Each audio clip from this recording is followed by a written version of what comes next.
con la opinión de los abogados de la W. Pues Juan Pablo, ya escuchamos a Alberto, que curiosamente hoy está más pesimista que nunca sobre la posibilidad de que en este momento se pueda reformar la justicia como merece. Muchos están hablando del caso de EPA Colombia. Hay unos que queremos ver es todo el problema de la justicia. Yo pienso que es necesaria esa reforma, que no la deben los gobernantes, que la deben los congresistas. Pero mucha gente opina del caso de EPA Colombia. Escuchamos a Alberto, vamos con otro togado de la W. Lucas, ¿cuál es su opinión? Pues a ver, Julio, yo comparto la opinión que usted ha expresado más temprano, la del doctor Lombana, pero también la de Gabriela Tafur. La pena tiene una doble finalidad, que es, por un lado, resocializar a la persona que comete el delito, y por otro lado, pues obviamente dar un mensaje preventivo a la sociedad. Lo que aquí obviamente indigna, más allá de si estuvo bien aplicada la norma o mal aplicada, porque en eso pues sabe más el Tribunal de Bogotá que cualquiera de nosotros, lo que sí es un hecho es que se requiere una reforma a la justicia de fondo, porque la indignación de la gente en la calle no es gratis, y es que algunos de los más grandes casos de corrupción en Colombia han quedado en la impunidad, y mientras tanto este, que pareciera ser un tema menor, pues sí ameritó toda la celeridad de la justicia colombiana. Así que sí, Julio, me parece desproporcionada frente a un hecho que del cual ya EPA Colombia se arrepintió. Hay que sancionarla, pero me parece que esa cantidad de años en la cárcel pareciera excesiva para estas circunstancias particulares del caso. Sin embargo, Julio, pues lo único que queda es acatar las decisiones de la justicia y un llamado, porque cada vez que desde el Congreso de la República se pide castigar severamente con más penas de cárcel las conductas de algunos delincuentes de moda, lo que se termina haciendo es esto, y es desbaratar un sistema penal a partir de normas de populismo punitivo. Entonces, que este escenario nos lleve a una autocrítica, y es a no pedir más penas por cada cosa que sucede en Colombia, porque aumentar las penas de poco sirve en atacar el problema de raíz, que es el tema de la impunidad en Colombia. Mucha gente también, estoy mirando en los comentarios, compara situaciones, y no necesariamente las cosas se pueden comparar. Entonces citan unos casos y los comparan con este. En fin, por eso me interesa hoy escuchar a nuestros profesionales, pero he querido comenzar con los de la W.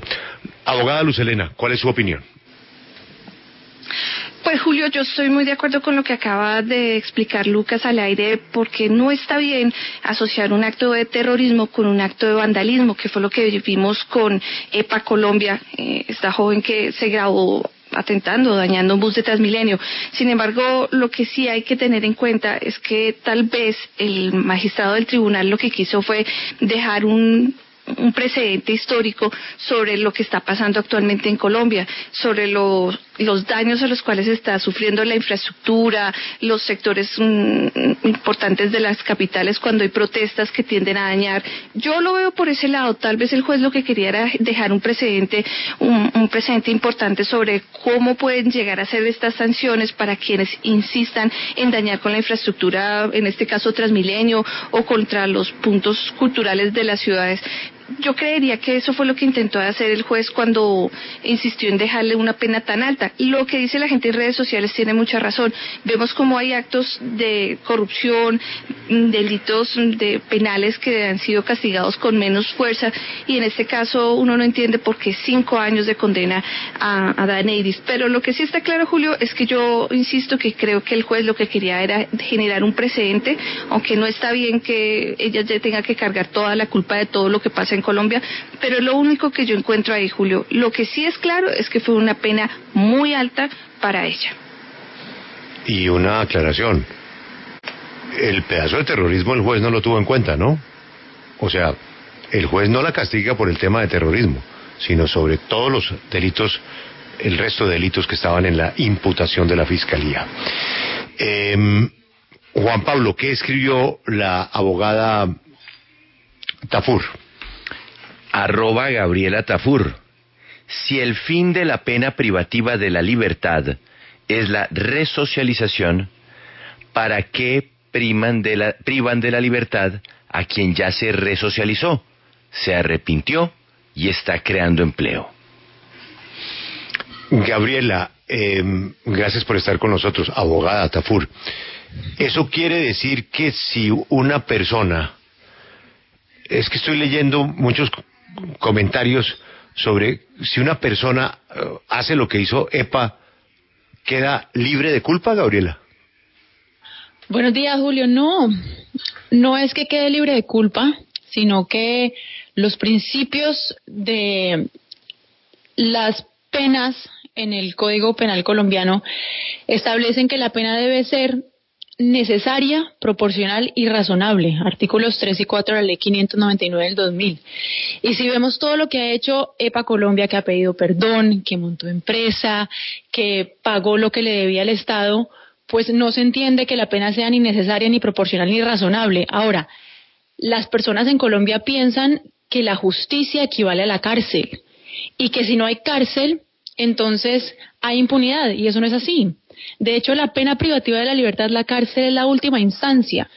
Hay otras penas alternativas que igual equivalen a la justicia. Entonces yo creo que si ella ya pidió perdón, si ella ya se arrepintió, ¿cuál es la necesidad de privarla de la libertad? Si la privación de la libertad está concebida por el Código Penal, por la jurisprudencia colombiana, con un fin de resocialización y no de castigo, que es yo creo que el error en el que incurren las personas. Las personas dicen, hay que meterla a la cárcel porque hay que castigarla.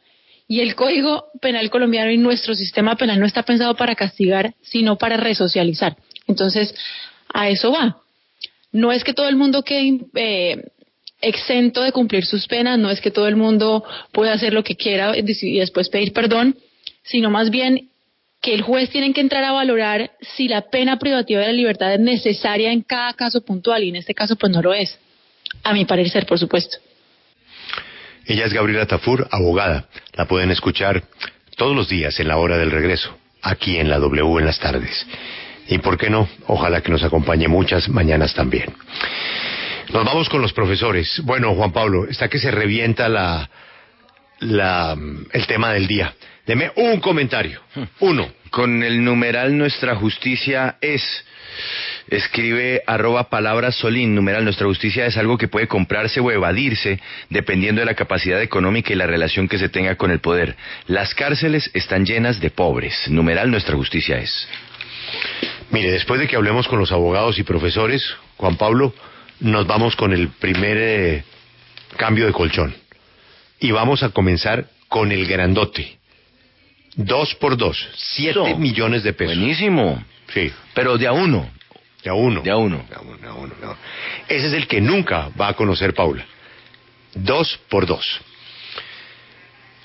Después de nuestros invitados, Lucas, hubo un rifirrafe sobre este tema entre el ex embajador en Washington y vicepresidente Francisco Santos y nuestro compañero Félix de Bedut. Estuvo fuerte el encuentro, ¿no? Sí, Julio, estuvo muy fuerte, todo a raíz de un trino de Félix de Bedut, de nuestro compañero de todas las mañanas en la W, en el que criticó el tema de EPA Colombia y puso el siguiente mensaje: la condena a EPA Colombia es totalmente desproporcionada y hoy tenemos 70.000 millones de razones para pensarlo así, refiriéndose obviamente al polémico contrato de Mintic con la Unión Temporal Centros Poblados. Pues a ese trino reaccionó horas después el ex embajador y ex vicepresidente Santos con otro mensaje, diciendo: como fue desproporcionada la libertad de miles que secuestraron, asesinaron, desplazaron y desaparecieron colombianos. Y calladito. A lo que Félix, minutos después, volvió a responder: calladito no, yo respaldé el proceso de paz y lo sigo respaldando a pesar de todos los intentos por hacerlo trizas. Calladito se debió quedar usted cuando, según Mancuso, propuso la creación del bloque capital.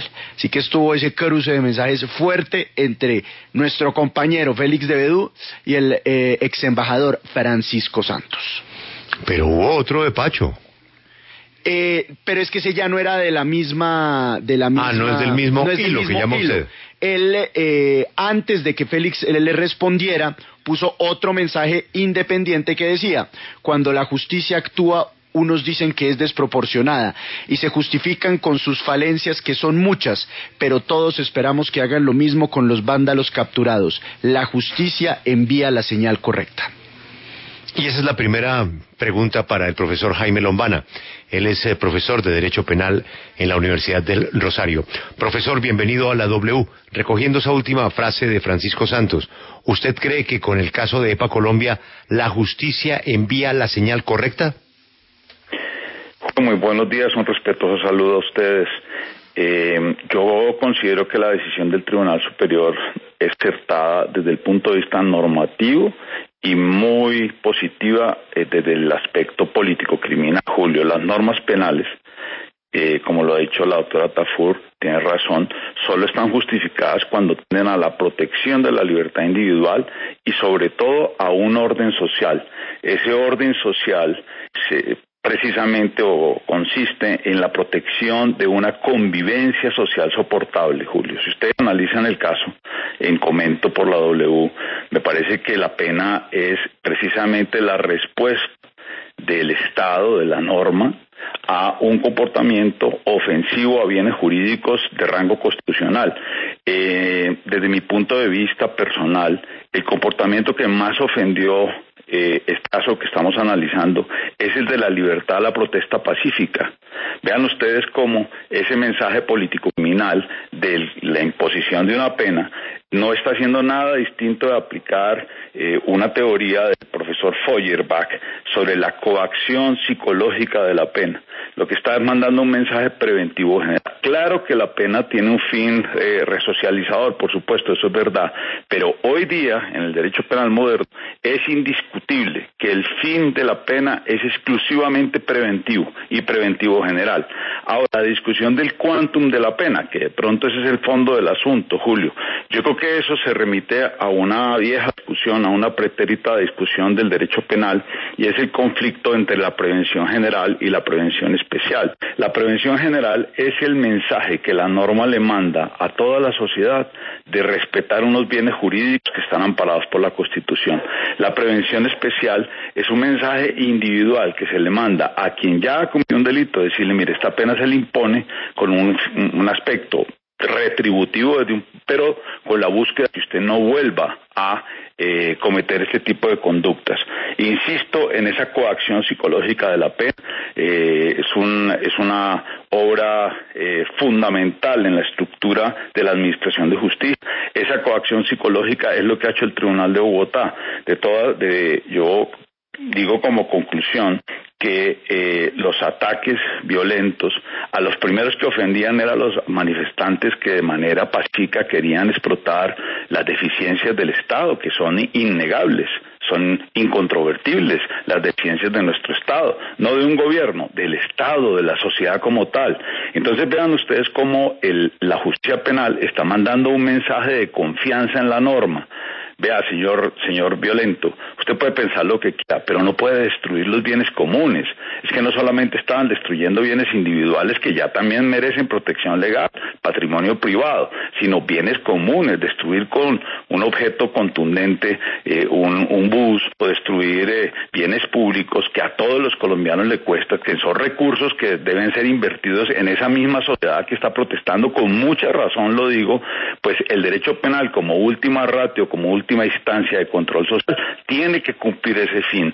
Yo creo que es un mensaje acertado del Tribunal Superior, no solo del punto de vista normativo, sino político-criminal.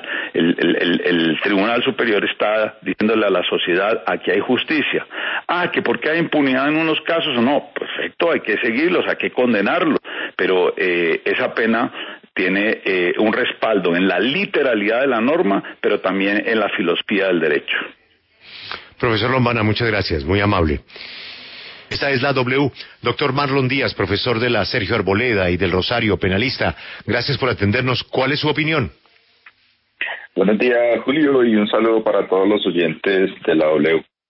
Sin ninguna duda, en el caso de Daneidi Barrera, mejor conocida como EPA Colombia, los problemas vienen desde la audiencia de imputación, donde se imputó el delito de daño en bien ajeno, el delito de perturbación de transporte público y el delito de instigación a delinquir con fines terroristas.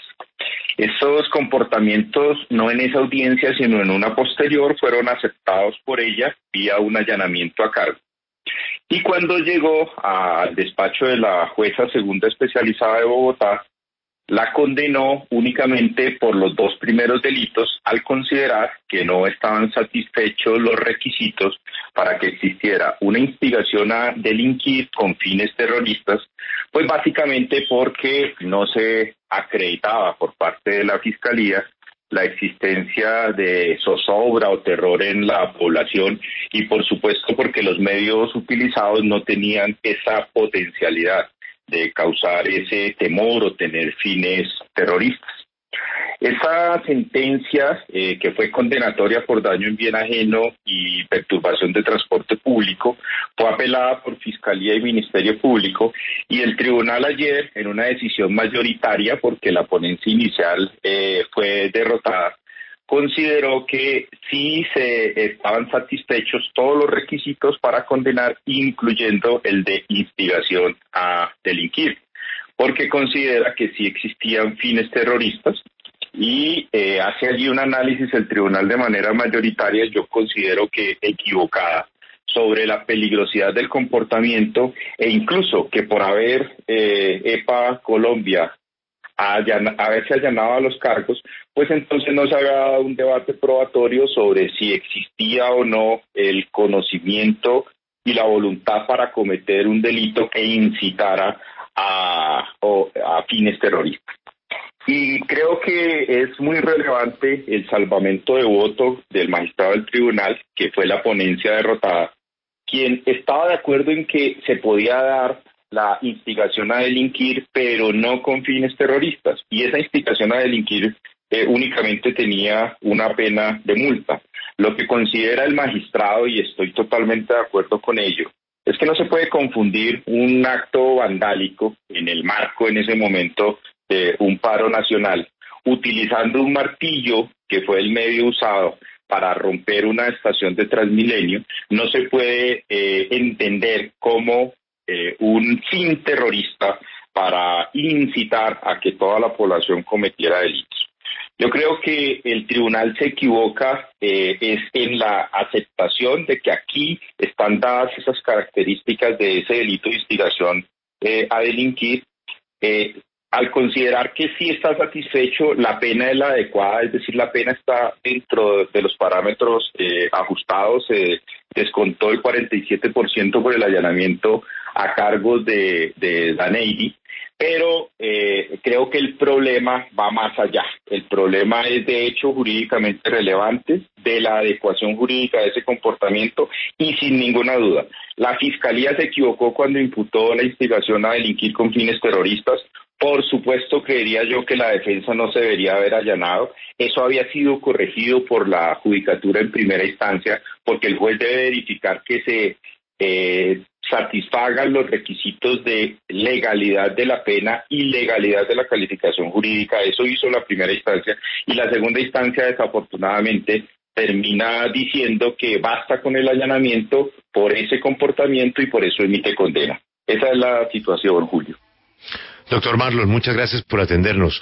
Las opiniones de los profesores y además litigantes muy reconocidos. Nos vamos con el profesor Bernate, también de la Universidad del Rosario, para conocer su opinión. Pero antes, Laura, quisiera que usted me explicara el tema que acaba de mencionar el doctor Marlon, el salvamento de voto del ponente. Sí, Julio, vea, en la condena de 5 años de prisión a EPA Colombia, uno de los magistrados del tribunal no estuvo del todo de acuerdo con la decisión de sus compañeros. Se trata del magistrado Juan Carlos Arias López y en su salvamento dice: me permito salvar el voto, pues como lo indiqué en el proyecto derrotado, en este caso considero que no debió condenarse a la procesada por el fin terrorista del delito de instigación a delinquir. En los demás estoy de acuerdo por las siguientes razones. Tratándose de la terminación anticipada del proceso, el examen de los medios de conocimiento allegados a la actuación, en especial el video y las expresiones que manifestó la procesada, permiten fundar la comisión del delito de instigación a delinquir. El punto del disenso radica en que, a mi manera de ver, la procesada no actuó con un fin terrorista. En efecto, analizadas las particularidades del hecho imputado, quien el día de hoy, el 22 de noviembre de 2019, destruyó la estación de Molinos de Transmilenio con un martillo y utilizando una prenda que le cubría parte del rostro, no se puede afirmar que aquella haya actuado con un fin terrorista. La finalidad terrorista significa que el sujeto activo tenga la intención de producir terror, provoque un estado de intranquilidad o pavor en la población o parte de ella, de manera que el hecho de vandalizar la estación de Transmilenio no se traduce a un fin terrorista pospuesto por la imputada, en la medida que, si bien incita a la comisión de daños de los bienes de uso público, ello lo hace indebidamente en sentido de protesta y con un objetivo propagandístico. Pero entonces, Juan Pablo, ¿al fin qué? ¿Sí la castigan por delitos con fines de terrorismo o no? Sí, claro que sí. ¿Qué es lo que pasa, Julio? Es que aquí nos toca mirar la decisión que se profirió en primera instancia por parte del juez de Bogotá. El juez, en la decisión de primera instancia, no la condenó por terrorismo. De ahí fue que hubo una apelación, porque no se dio esa condena por terrorismo, la Fiscalía apela y lleva entonces el caso ante el Tribunal de Bogotá. Y en el tribunal sí se determina que ella participó en la instigación a delinquir con fines terroristas. Es decir, la primera instancia dijo que no, esta segunda instancia dice que sí. Ok. Y la que vale es la segunda, ¿no? Sí, claro, la que vale es la segunda. Mejor dicho, es que ella la tienen que estar capturando ya, ¿no? El problema es que no han emitido la boleta de captura. Pero no demora. No se emite todavía mientras queda ya en firme esta decisión, que es si ellos van a interponer otro recurso ante el tribunal. Alberto, dentro de lo que han sufrido los colombianos, Carlos Ardila fue víctima directa de la mafia, ¿no? Pablo Escobar trató de secuestrarlo en la vía Río Negro-Medellín, pero en el carro no iba él, iba uno de sus vicepresidentes. Otra vez, Roberto Escobar, hermano de Pablo, desde la cárcel trató de montarle otro secuestro que las autoridades abortaron. Y pues no olvidar que las FARC secuestraron al presidente de la organización varios meses, al doctor Carlos Upegui, ¿no? Sí, cómo no. Pues es evidente que el riesgo que corrió fue muy alto, y esa pues era una de las razones por las cuales estuvo en el exterior mucho tiempo. Pero son innumerables los intentos, no solamente a la familia, sino a los ejecutivos de la organización. El presidente de la organización estuvo secuestrado. Profesor Francisco Bernate, gracias por atendernos. ¿Y cuál es su opinión sobre este fallo del Tribunal de Cundinamarca? Bueno, Julio, muchas gracias, muy buenos días, un saludo para usted y para toda la mesa de trabajo y toda la audiencia de W Radio. Yo he oído todas las intervenciones muy juiciosas, varias cosas. Primero, la señora sí cometió unos delitos, afectó el sistema de transporte, afectó las cosas públicas de manera deliberada, y hay que tener en cuenta la posición que ella juega en una sociedad como influenciadora. Totalmente de acuerdo en ello con el profesor Lombana.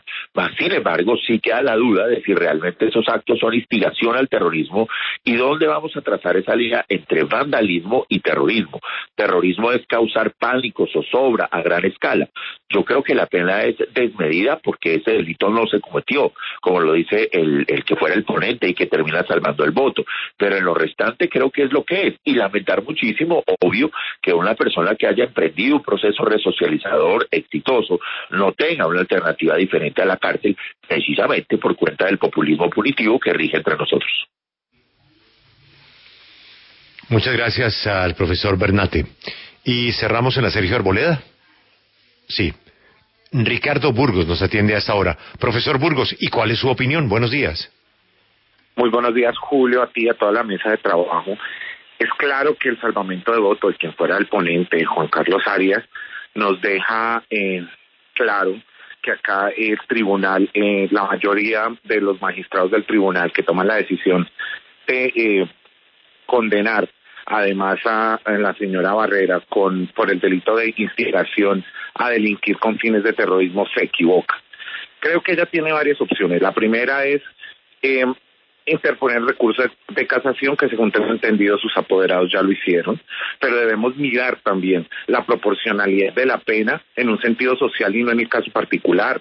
Acá es desmedida la pena, acá ya vemos que es una persona que se ha resocializado, que tiene en este momento otra calidad social que debe ser tenida en cuenta por el tribunal, y además hay casos especiales que de verdad necesitan una pena efectiva. No lo veo, y en este momento creo que es desmedida.